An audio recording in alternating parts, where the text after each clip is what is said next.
it's Jen from Jen Geigley Knits, and today is Saturday, and I just spent a good portion of the day at one of Central Iowa's largest fiber festivals. It is called Fiberpalooza, or Heartland Fiberpalooza, and it's hosted by Heartland Fiber Company in Winterset, Iowa. It's an indoor festival, and they host it at their local junior high school, and so it's in the gym, and it's awesome. It's a fabulous day of yarn and fiber vendors locally, like a lot of farms from around the state, dyers from around the state, and then surrounding areas as well, because there's some from Minnesota and other areas that come. And then there are also demos, classes, there's food. They have Yarnia Cafe. So if you end up staying longer than you intended, like me, I think I went at 10 o'clock and stayed till almost 2 o'clock. But they have an awesome, like in the cafeteria of the school, they have all these local nice ladies that have made all kinds of lunch things. They had a beautiful breakfast selection as well, and like sticky rolls, eggs, casseroles, and stuff like that. Then they had soup for lunch, and I think sandwiches for lunch. And then there is the pie table. And I found out last year was my first year attending, and this is my second year going. There's a giant lunchroom table full of every kind of pie you can imagine, all homemade. And so you just take a slice and pick out your favorites. So if you are hungry, they don't leave you unfed, which is nice. I took a peek at some of the classes on the list, and I didn't take any classes, but it's nice that you can have that option if you want. Some of the classes included Yarn Making 101, crochet baskets, and they had 2D and 3D needle felting, and there was other classes too, but those are some of the ones that stood out. The Des Moines Spinners and Weavers group was there doing demos for spinning and weaving, and I'll show you that in a bit. I got lots of footage to show you in a minute. It was really fun talking with them. And during the day, I felt so many people pulling me into the idea of maybe spinning. Like it came up so many times with different friends that I saw during the day that I'm starting to think about maybe getting a drop spindle. I'll talk about that in a bit, but this kept coming up. And then I was watching the spinners spin, and I've seen it before, but like, I don't know, I'm interested now, I think. So they were doing demos, the Des Moines Spinners and Weavers group. There was also yarn ball winding for people's purchases, hosted by the Des Moines Knitting Guild. So I got to see my friends from the Des Moines Knitting Guild. I haven't seen a lot of them in a long time too, and it's nice that they offer that service. And then I just ran into lots of friends along the way through the tables and vendors, booths and everything. Some of my favorite vendors that were there today and friends of mine were Spun Art, and that's a lot of hand spun yarn by my friend Sharan Davidson. I picked up some of that, and I'll show you in a bit. Art 101 is kind of a creative crafty booth where they have like some pottery and some different handmade things.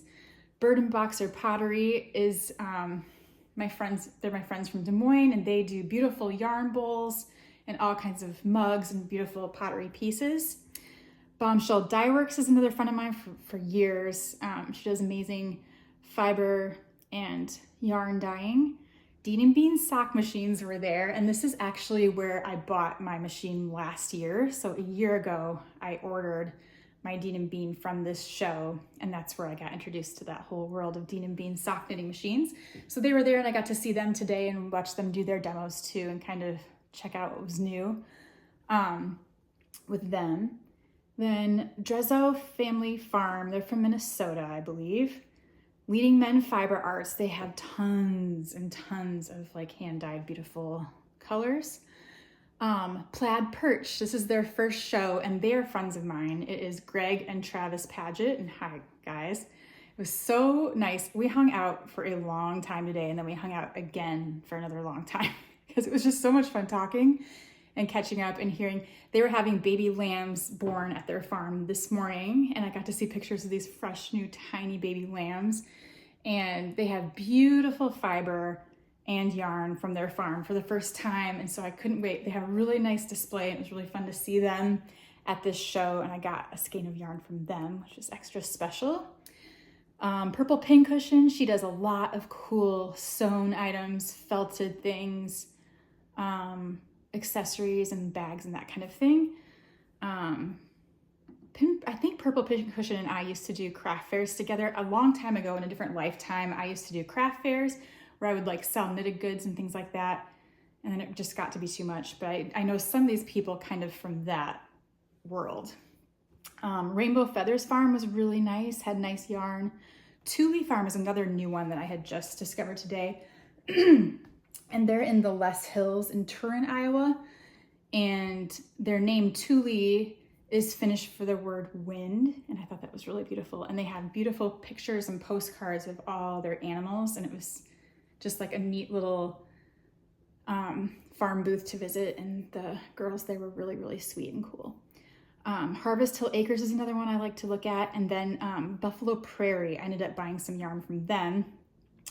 And these are kind of Iowa farms scattered throughout the state. And that's kind of all for my list of, I mean, there was a lot more vendors too, but these are the ones that like stood out and I stopped and talked with and everything. Sorry, I had to get a drink of water because I have like a dry throat. Anyway, it was so much fun seeing so many friends today and running into so many familiar faces. So if I saw you today, it was great seeing you and it was just such a fun time. So let me show you a few things that I acquired today. I got a good sweaters quantity of this and it's not labeled, so I just kind of wrote down what it was. But it is wool and a little bit of alpaca blended in to make it just a little bit softer because I was feeling they had huge bags of this plain wool, and this is from Buffalo Prairie, which is in Dexter, Iowa. And they have tons of different animals. And it's funny, the owner, the man that was at the booth was telling me it's called Buffalo Prairie, but buffalo is like the one animal they do not have at the farm. Because some people, I guess, come up and ask, like, is this a buffalo? And it has nothing to do with that. It's just the name of the farm. Yeah, they have llamas, alpacas, and sheep. And so I got some wool with a tiny bit of alpaca blended in. Once I felt this, I was like, that feels really nice. So I think I'm just gonna make a nice sweater out of this. It was really reasonably priced, and so I just couldn't pass it up. Not that I need more sweater quantities right now because I have enough going on, but I just thought it was so pretty and it feels really good. So that was kind of my big score of the day. Unintentional, but you know. My next one, I got a skein of the Thule Farm yarn. I like their little tag, it's really cute. And they're the ones that, Thule is the Finnish word for wind. And they just had lots of cool stories and things to share and lots of beautiful pictures of their animals and their sheep and their alpaca. This is 100% wool raised in the folds of the Les Hills in Turin, Iowa. And yeah, undyed Romney and Finn sheep cross. This was Echo, and I saw a picture of Echo. I'll see if to find it in my video. That was really so cute and sweet. Love it so much. So that was just a really pretty deep, deep, deep brown that I was just drawn to, and I thought maybe for a hat or something to make out of this. It's kind of a heavier worsted, I think. So we'll see how that knits up. I just can't resist all the local animals, like especially when they have pictures. I just can't handle it. And then you talk to the farmers and you realize like how special it is to take, you know, from the animals to this, and then you make, it's just like very full circle and very cool. Then I got, this was fun, I thought, kind of a spun art yarn made of fabric, tiny scraps, and this was made in the spun art booth by my friend Sharon Davidson, who's been a knitting friend of mine for years. And this one particularly is made of the tiny, like old vintage calico fabric, little scraps of that, like the little pink one with kittens, and there's like a green one with chickens, or you know what I'm talking about? Anyway, I just love this and was drawn to it and thought it was so much fun to look at. And I thought if I ever make another crazy sweater with all the different kinds of yarns, this would be a fun thing to add. So I just thought I'd pick that up. And then I got a skein from my friends at the Plaid Perch. And this is my friends Greg and Travis, their special farm in Newton, Iowa, or just outside of Newton, Iowa. And this was their first show, and it was just special. It was just cool to see what they had done. Beautiful booth, beautiful branding, beautiful labels. And I just thought this was special and had to get it. And I'm just gonna knit maybe a cowl with this. Maybe I'll write up a little cowl pattern with this because they're good friends and they're just fun. And they invited us to come see the baby sheep if we want. And they have, I think, a new baby calf as well. That was like a surprise calf. So anyway, check out Plaid Perch. They're super fun. And they're just getting started. This was their first show. So I'm excited to see them again soon at the next things that come up around here. This is a DK Romdale CVM Iowa raised 250 yards, dark gray. Oh, this was funny too. This one's called Enya, like the colorway. And I ran into my friend that I went to Rhinebeck with, Enna. So it's like Enya without the Y. And she's like, that has my name on it. I'm like, it does. So we both got a skein of this. But yeah, it's a really pretty gray brown. Like, I just love it. So I'm excited to knit with this. And a lot of yardage, honestly. These skeins are really hefty. 4 ounces, 250 yards. And then we started talking about spinning with Greg. And then it kept going as we walked around. There was like spinning that kept coming up and they're like, just get a drop spindle. And so I think I'm going to, and they were just talking me into it. And then Greg gave me some fiber just because I kept looking and he knows this is like in my color palette. So he just handed this to me and he's like, here, just go get a drop spindle and give it a try. So I think I will. Just another hobby, you know. Anyway, oh yeah, and this was, I believe, yeah, 10 years of Heartland. So this was their 10th Fiberpalooza, or their 10 years of this shop being open. I think it's maybe 10 years of Heartland Fiberpalooza, yeah. So it's like their 10th anniversary. So that's fun. And they were also talking about, let's see, I got some cards from different people. Here's the Thule. Beautiful farm. So cool. And I got other nice ones. Rainbow Feathers Farm was another nice, I mean, you don't need to see the business cards, but, and then we have another event coming up in, I guess it's November, but this one is another local fiber event if you're local to the Des Moines area. There aren't many of these, so it's fun to spread the word. This one is called Threads and Fiber Festival, which I think this is maybe their 3rd year, because I've been to this one before, but I think I've only been one time. But that will be November 18th and 19th in Franklin Junior High in Des Moines. Okay, so let me show you the footage next of my day at Fiberpalooza, and yeah, come tag along with me.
my Saturday out at Fiberpalooza. I hope you liked following me around and seeing all the good things that Central Iowa has to offer, all of our dyers and local farms, and I just had a really fun day seeing everybody and catching up with people and running into friends, and yeah, it was a good day all around, and I thank you for watching, and I'll see you in the next video. Bye!